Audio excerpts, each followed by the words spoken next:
Greetings, sir. When we talk to people on behalf of plant-based society, generally encounter questions like people get confused and get defensive between veganism and vegetarianism. How do we help them make the connection without being feel forced? No, it's simple. You can start from anywhere. You may simply say uh, you are a vegetarian, but you are not a vegan. So you take milk, right? Yes, sir. So you take milk, right? What are these shoes you are wearing? What are these shoes you are wearing? Is that leather? Is that leather? Is that leather? Yes. No. I'm not asking. I'm demonstrating. So that's probably leather. Do you see the relation between the glass of milk in your hand and the leather on your feet? Basic question. You can ask with a wry kind of smile. You need not offend somebody. It's a thing of general knowledge, no? We should be reasonably informed citizens. Do you see where that leather comes from?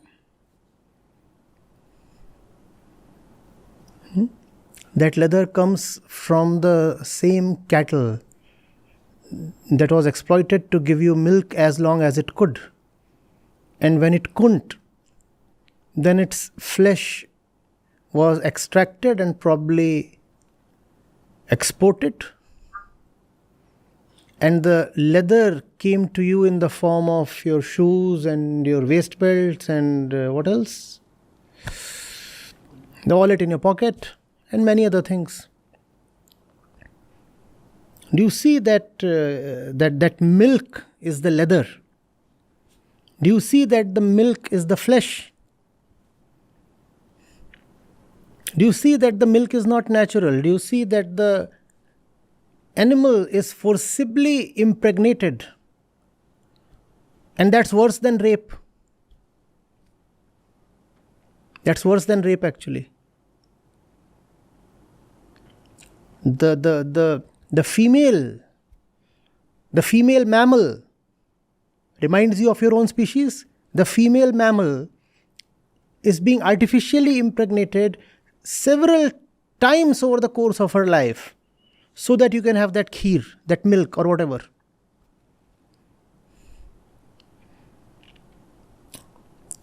And then, the female calf is of some use. So she might probably be retained. But the male calf is of zero use. Zero. What's the point in feeding it? Nobody feeds the male calf. You know where the male calf goes. And the leather from the male calf is extraordinarily soft and therefore quite expensive. It gets sold at a premium. Do you see all this? No, just asking. No, you can continue sipping the milk, yes. Just asking.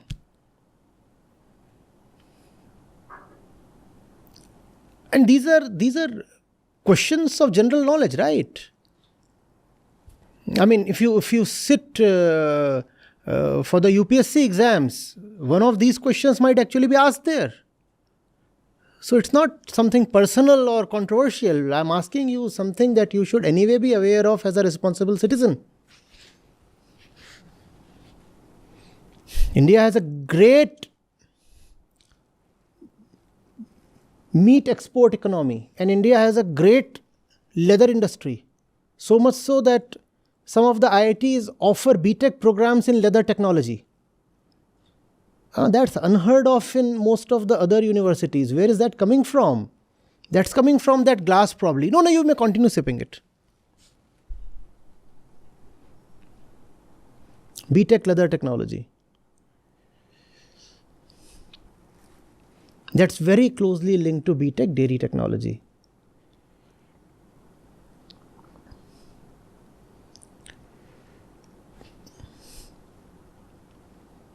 And when you say you are vegetarian, kindly tell me the tree you are getting your milk from.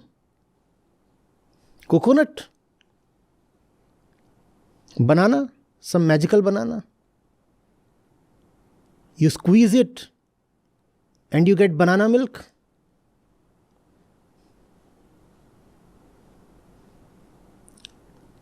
Where are you coming from? Which island? Which planet of the solar system that you think that milk is vegetarian?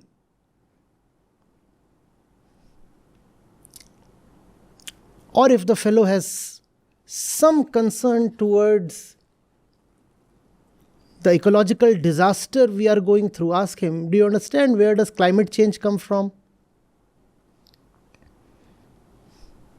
Do you understand that that glass of milk has everything to do with climate change?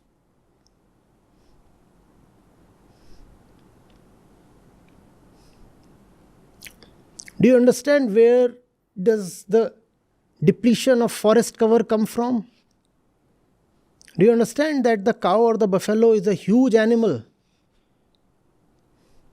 And to get to that size, she requires a tremendous amount of feed. Where does that feed come from? That feed comes from clearing away of jungles.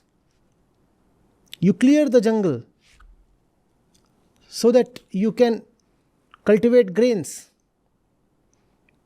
80% of those grains go to animals of slaughter.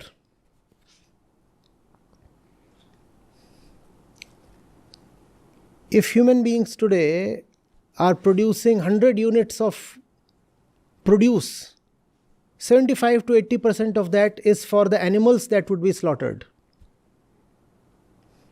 And it's not just about the produce, it is about the fields the produce comes from.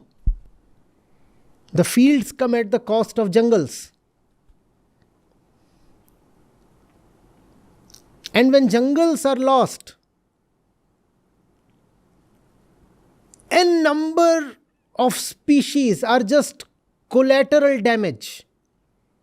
You do not even kill them, they just disappear because of loss of habitat. You think you are just clearing away the trees. No, you have cleared away so many species. They are gone forever, never to return. No, why do you want to keep away that glass? Finish it off.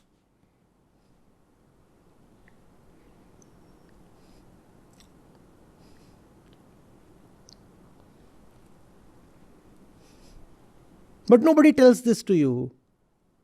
Because the flesh industry, the milk industry, the leather industry, and there are so many other things that you derive from the animal's body. All those industries are interlinked and they are huge. You could add several more O's to the sound I just made. Huge, never to stop, infinitely huge.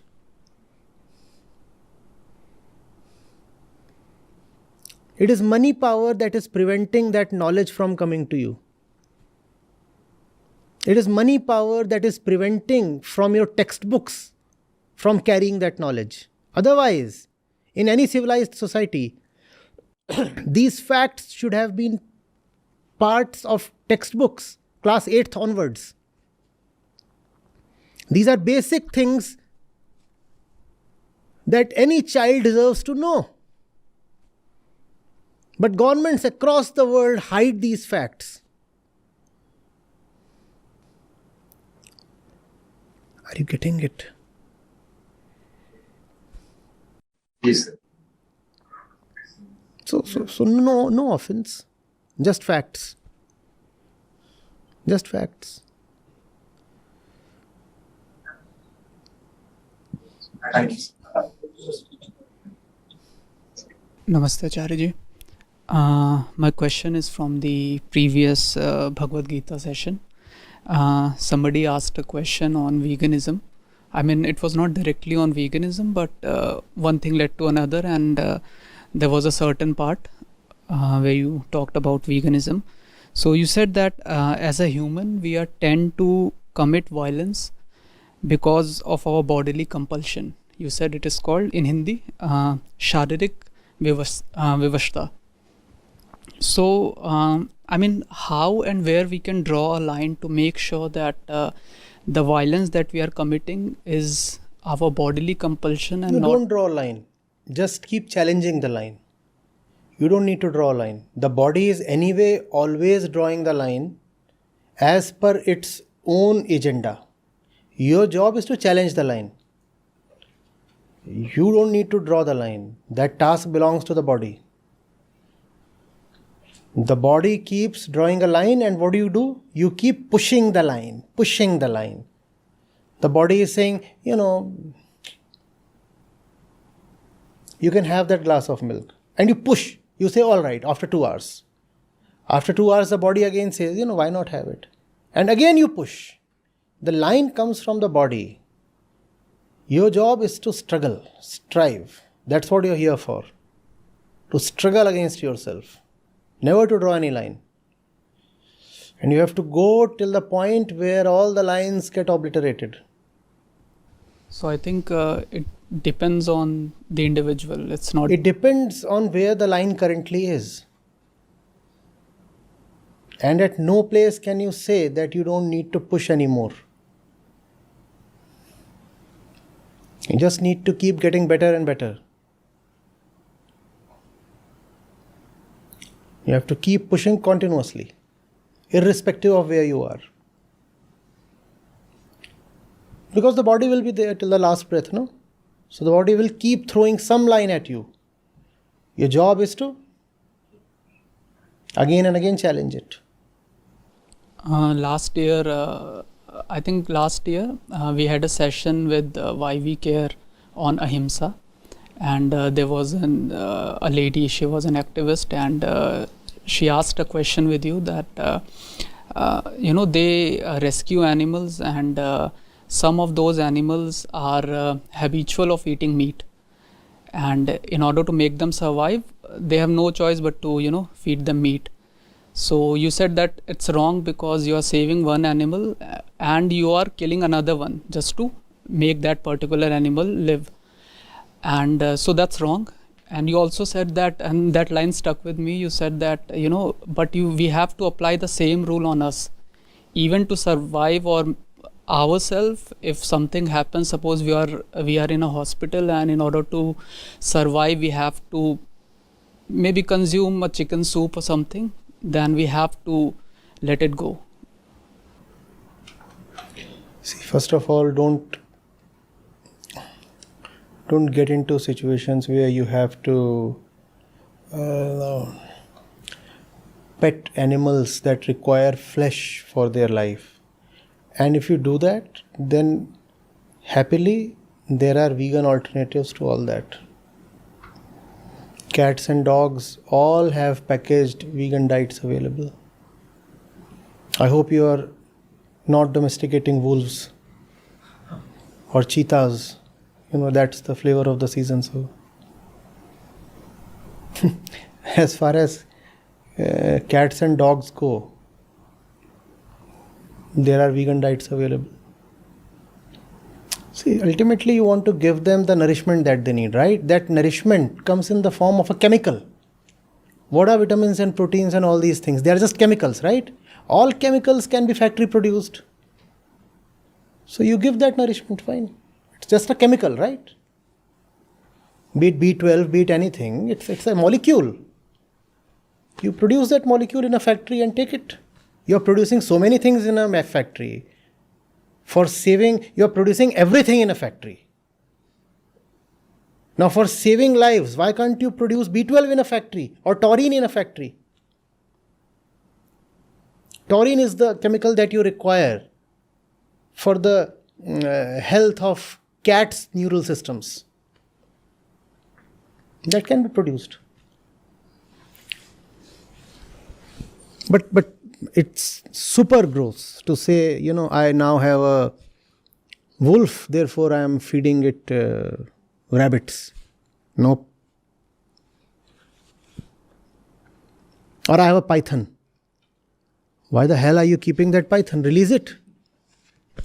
That belongs to the jungle. And the python can happily survive in the jungle. The rabbit cannot. Once the rabbit has been with you, even for let's say 6 or 8 months, now it cannot survive in the jungle. There is no need, in fact, even to domesticate rabbits, frankly. No need.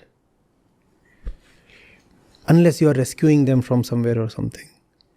In fact, all kinds of domestication should be strictly limited only to the rescued animals.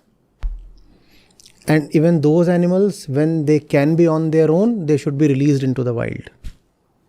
Because they are not made to live with you. You think you are taking care of them. For them, it might be another matter altogether. They don't want to look at your face. You are fond of them. They want to be in their own habitat.